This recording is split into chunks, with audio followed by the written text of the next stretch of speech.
and we'll get to you as soon as we can. David with the first one.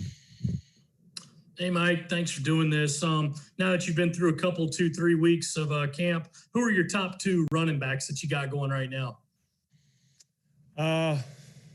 Well, I would say, based off of, I think, 15 or 16 practices we've had in so far, I would say Kevin Harris, has, probably been the most consistent running back. And then behind that, Deshaun and Amos have been, both had their days, and hopefully we can see some of Saquandre this tomorrow on Saturday. He's been dealing with a little bit of a hamstring issue.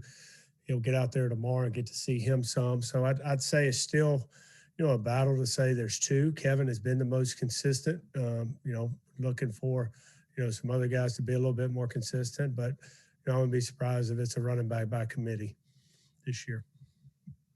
Ben Brenner. Hey, Mike. After another week of practice, do you feel like there's any more separation with your quarterbacks, or is that still up in the air going to last scrimmage? No, I think all the guys have been practicing well. There's been improvement with the guys. Looking for consistency at that position as well. We've got to be able to execute offensively. I think I've said this on here before. I'm not looking for a game manager. I'm just looking for somebody to do the job on a consistent basis, hit their targets, go to the right place, set the protection right, get us in the right run. And both have had their days, and been pleased with what both are doing.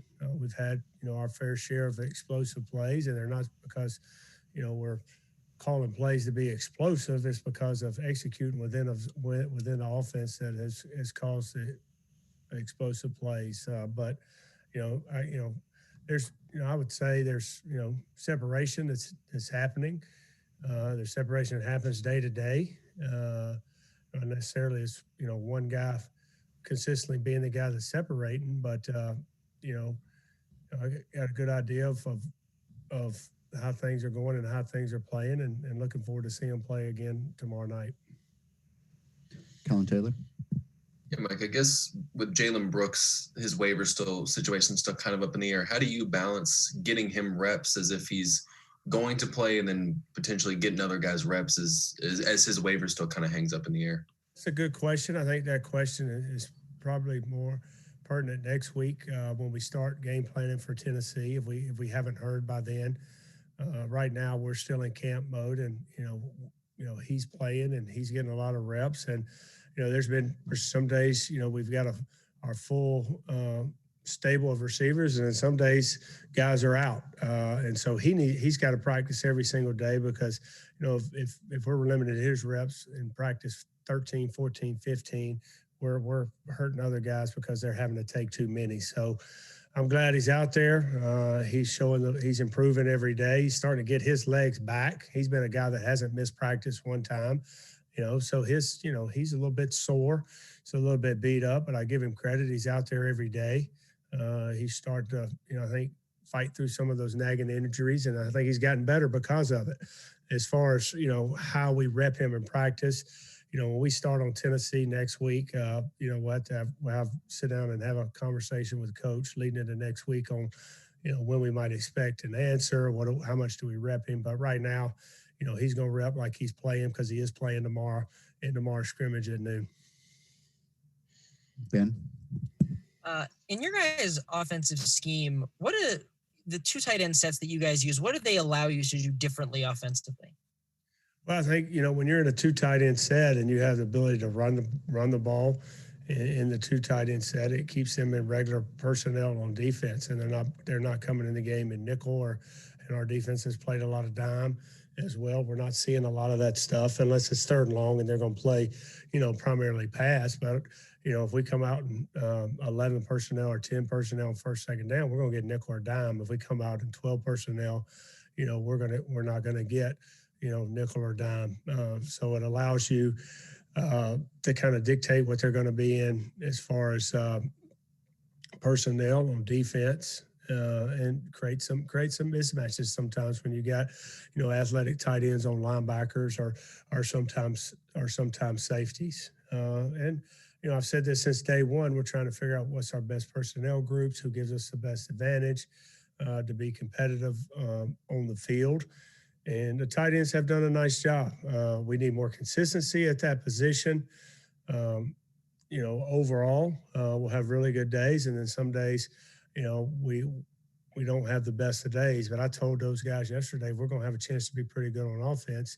I think that group has to be the difference for us. So they've accepted the challenge. They're working hard to challenge. Coach Bobby Bentley's doing a great job pushing them and putting them in position where we can be successful. And some guys have got to step up that quite frankly have not played a lot of snaps. Nick, I believe, is the only guy who's played a lot of snaps for us at tight end.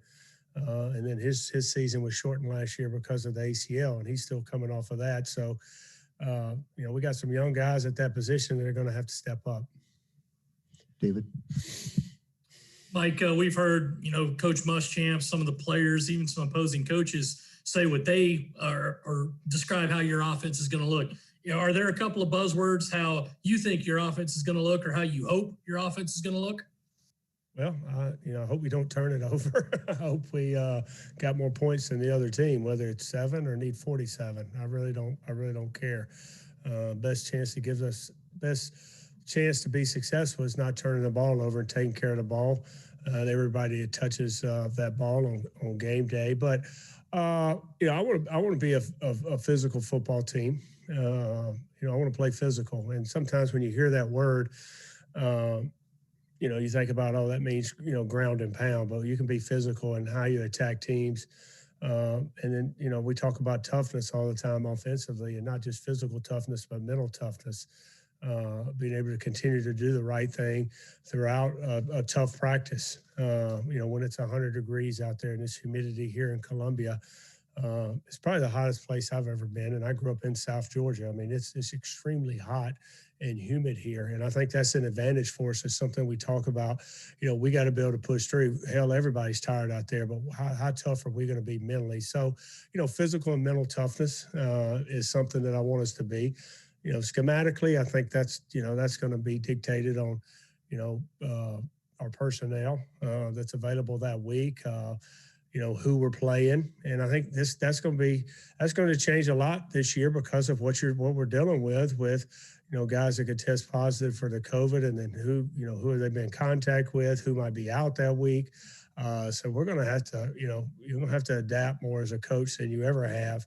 You've always had to adapt because of injuries, but now with this, I think schematically stuff can change week to week of what you can do. So I think it's good that we've had, all these practices and walkthroughs. We've been able to introduce a lot of stuff to these guys, and hopefully we'll be able to pull enough together each week and, piece some stuff together on who we got available, ready to go. Because, it's going to change week to week. It's changing this Saturday based off last Saturday, who's available in the scrimmage for us offensively. And, we're in their meeting right now trying to decide what we're going to do and put people where. And I think it's good practice for us as coaches. And it's good practice for these players to realize that you got to be ready to go on any given moment's notice. Colin? Yeah, Mike, I guess kind of off topic a little bit, but you came in obviously in December, January, and you got taken off the road recruiting. I'm wondering how that's gone for you. What's it like recruiting during a pandemic when you're not able to get out and see guys at a new school? It's tough. We've watched a ton of film on a ton of guys, not just 2021, but 2022. But a lot of recruiting is not, there's a lot of guys when you turn on that film, you believe can help you talent wise, but it's going there to find out the factors that are going to help contribute to help your football team. For them to be a good player, they got to have the intangibles. They got to love football. What's their makeup on and off the field. So there's a lot of things that you're doing by phone. And then, it's something about going to see a guy too. He might be, this guy's supposed to be 6'3", 250 pounds, and get there, he's 6'1.5", and, he's only 230, or this guy, he's not listed as this big, but he's actually got really long arms, and you see these guys in person. So I think, the key for us is obviously we're going to evaluate, we're going to communicate with these guys, and, we're making decisions. But, at the same time, you got to make sure, you cross all your T's and dot all your I's with the legwork that you got to do on the phone. So it's tough. You know, I always say recruiting sometimes going out in the spring is, you know, actually marking guys off the list. And a lot of it nowadays is not finding out about new players because everybody knows about every player because, you know, they're, you know, readily available. You pick up your phone or your iPad, you type in their name, or, you know, if a kid's going somewhere, he tweets it all out. So there's no secrets, you know, who's this guy that just went to this school? Let's find out about him, you know. So you know who the guys are. It's going to see them in live and see them on the hoof and see them play, see them practice, how they respond to coaching. And a lot of times when you do that as a coach, it's, you know, you find guys, but you know, a lot of it's taking guys off the list. Like this guy's not a fit for us here at South Carolina, and that I think that's something that's missing. And you know, I think you're going to see a lot of mistakes here, you know, in the next year or so. Not, I ain't talking about South Carolina. I'm just talking about in general because people are making decisions without putting their eyes on people. Ben Brennan.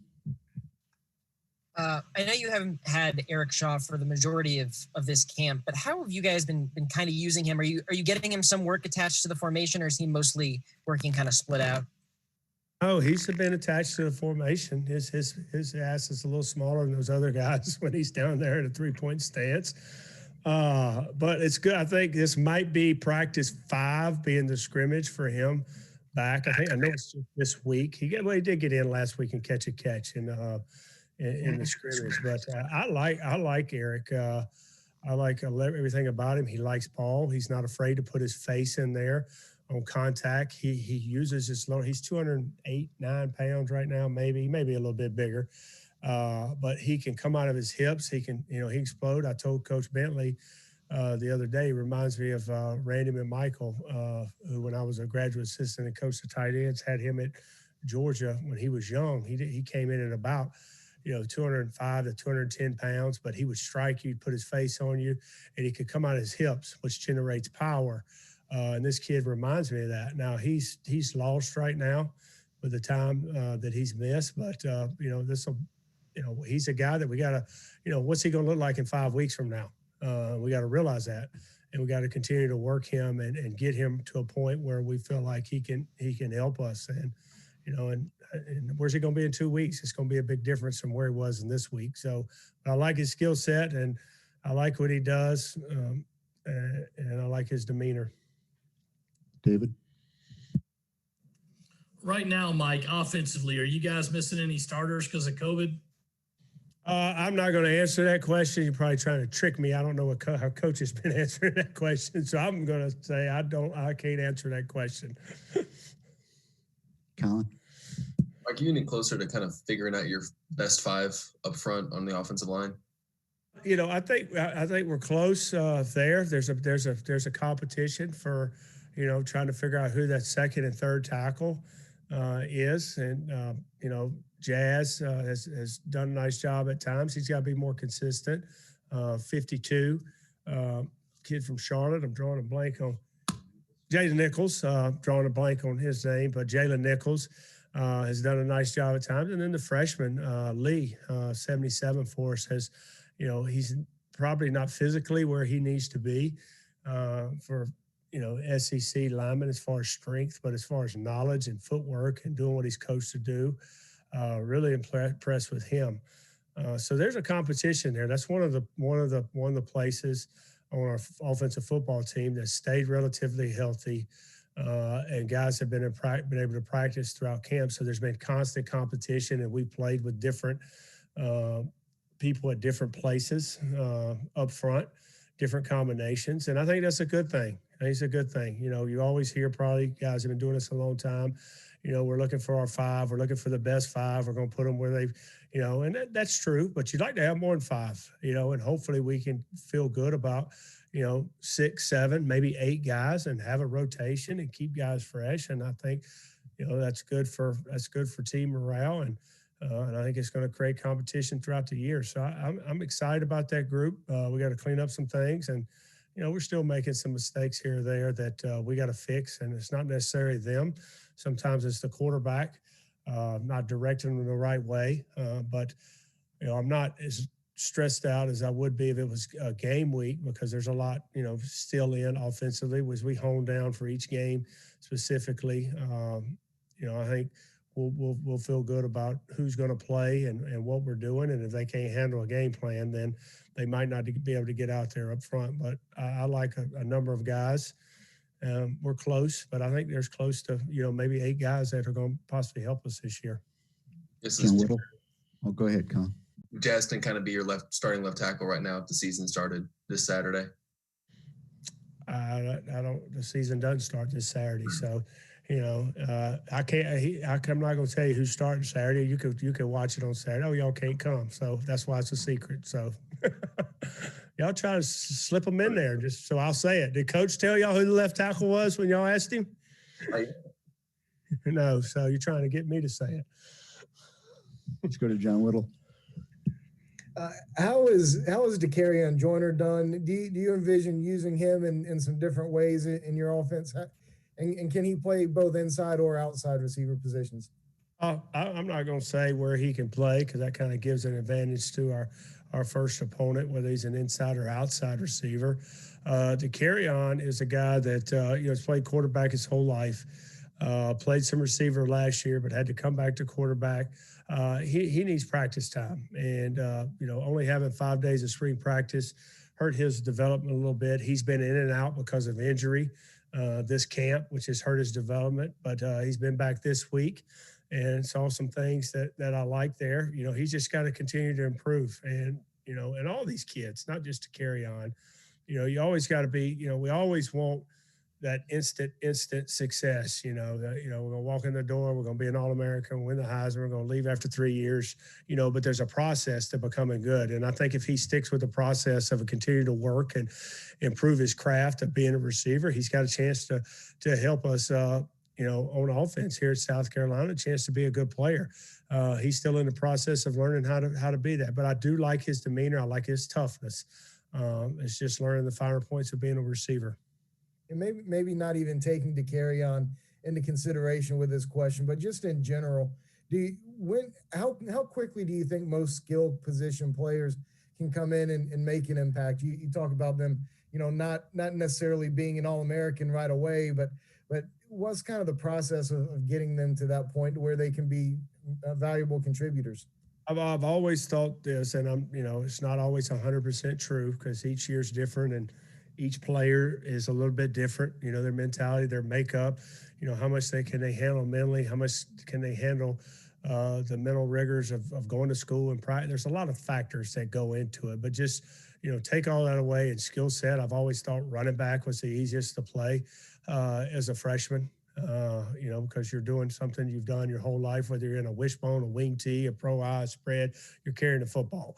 And you're running, receivers would probably be second, and there is, an art of playing receiver and learning that position, but you can do things with different receivers to put them in position to get touches and have a chance to do what they do best with the skill position. They might not be a great route runner. They might not understand coverage yet, but there's things you can do with them. And then, the other 3 positions, offensive line, I think they've got to know a lot nowadays. You got to be physically strong. It's one thing, to be smart, but, it takes time to be able to match up physically in this league. And then, it's tough to play as a freshman, as a quarterback. And it's tough to play early as a tight end. What we ask our tight ends to do in a run and pass game is tough. But, the quickest would be running back, and then next would be receiver. But it's all about getting their confidence. It's all about putting guys out there. You might have a freshman in any position that you think has the talent to play and be successful and help you win. So you want to put them out there in a position where they're going to have success. You don't want to put a guy out there if he's not ready, because you can kill a young man's confidence at any position. So might be a young freshman that does some things well that, really is, electric, he's got some speed, he's got some playmaking ability, but he doesn't understand, quite frankly, what we're doing. Then as a coach, you got to do a good job of finding ways to get him in the game and get him exposed. And when he goes out there, he's going to do something that he understands, where he can play fast and he has confidence. If you put a confused player out there, it doesn't matter his ability, he's not going to play well. And that's our job as coaches to put them in position where they understand what they're doing on Saturday, where they can go out there and play fast. There's a million different ways to scheme somebody offensively, but what your players understand, not what you understand as a coach. What do they understand, and how can they play fast?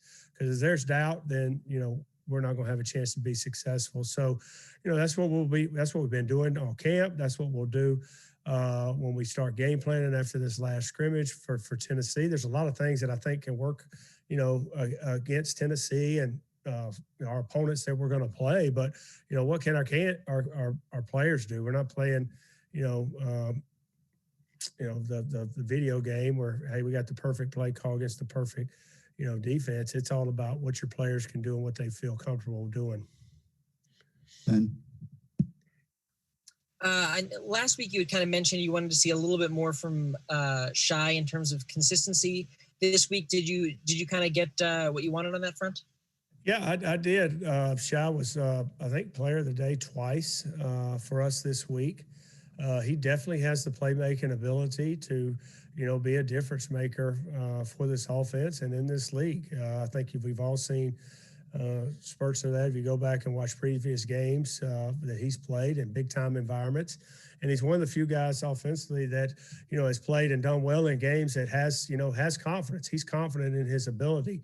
I had talked with Shy either this morning, I believe, about being consistent and being that guy.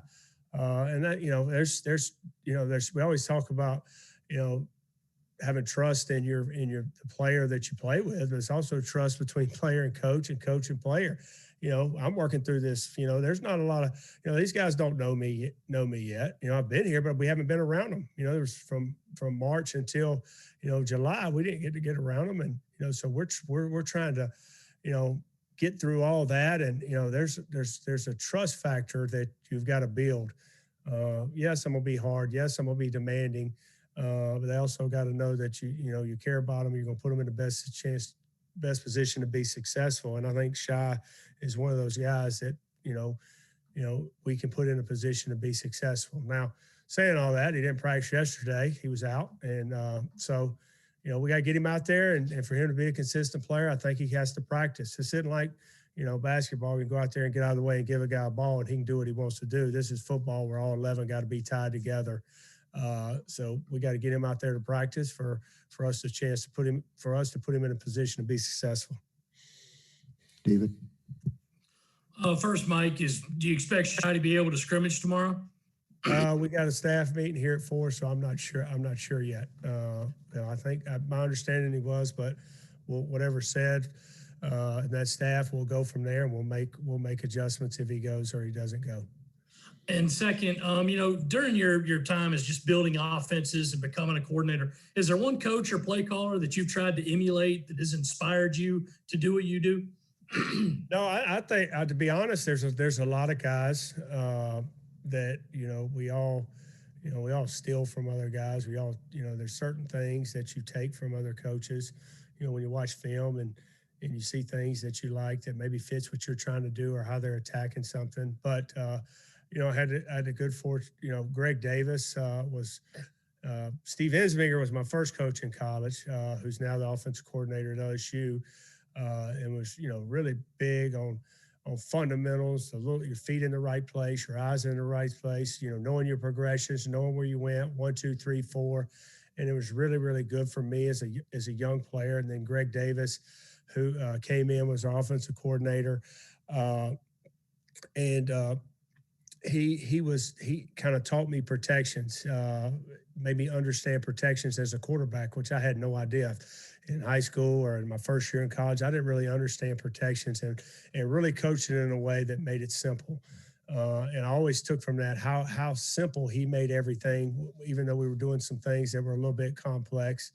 And then having a chance to work for Mark Rick all those years, a coordinator, a quarterback coach, and did a lot of things offensively. But he was kind of what I was talking about earlier.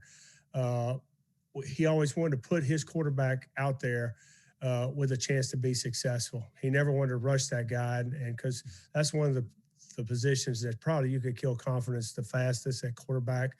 We know all of us how tough we are on quarterbacks, and he's the focal point of every game. And he's the greatest if we win, and he's why we lost.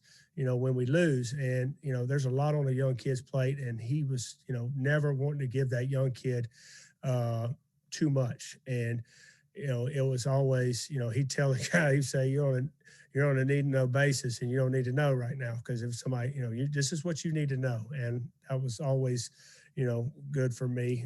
So those three guys are the main guys. But I've taken from a lot of people. A lot of what we do offensively is a lot of some combinations of run game and stuff is Jimbo Fisher stuff when we hired Stacy Searles at Georgia when he came from LSU.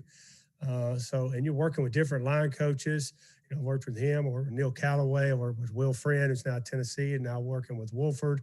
There's different schemes, there's different ways to do things, and you're always, I think it's good that you have all this repertoire, but what can you do offensively and what fits your players the best? So, I'm always trying to steal from other guys, but those first three, Insminger, Greg Davis, and Mark Rick, are probably, the biggest influence, because I spent the most time with them in that quarterback room.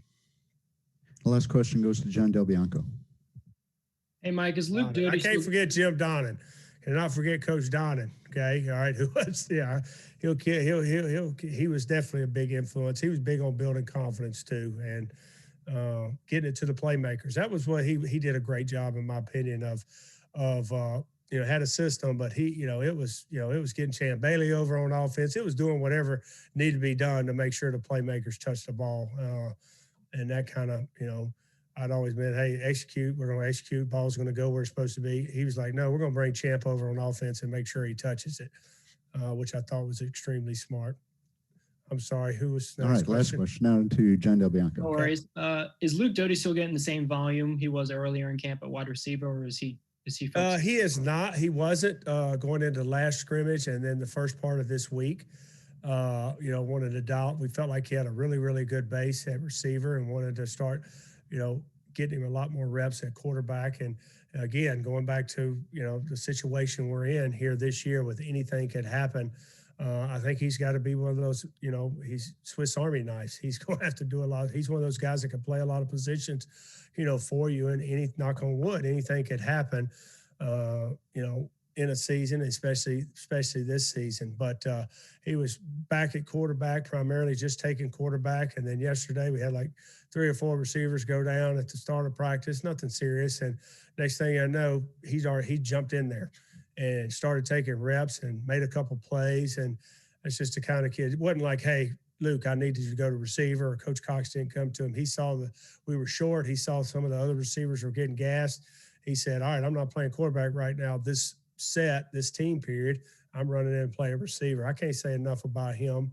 He hit a little bit of a wall about a week and a half ago, not physically, mentally, quarterback and receiver. And then I just wanted to dial it back a little bit for him and try to get him in some position where, he can build some confidence at the quarterback, kind of going back to what I was talking about, thinking about so much. And all right, we got to hone some of this down for Luke and focus on this is going to be what's going to be called for you in the game.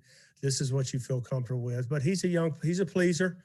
Last scrimmage, I gave him the call sheet, and there's a ton of crap on it. Obviously you can't call it all in the game, but you're repping 3 different quarterbacks, you're repping different personnel groups. It's kind of, you want to see a lot of things. You don't necessarily have a game plan that you're trying to attack Coach T-Rob, but I sent it to Luke the night before, and we had a big walkthrough, and I sent it to him. I said, I want you to highlight everything on this sheet that you feel 100% comfortable with. That's what I'm going to call. And of course, the pleaser. I think everything on the sheet was highlighted, but about two plays. So the next day I put him in a walkthrough, and he got about everything wrong. And I said, so you lied to me. You don't feel comfortable with everything. So he sent me one back that was highlighted with just what he felt comfortable with. And that goes back to that trust factor I was talking about. Sometimes they want to say the right thing just to please their coach, but they got to be honest and tell the truth so we can put them in the best position to be comfortable. To have success, excuse me. All right. Thank you, Coach. All right, guys. Thanks. Appreciate it.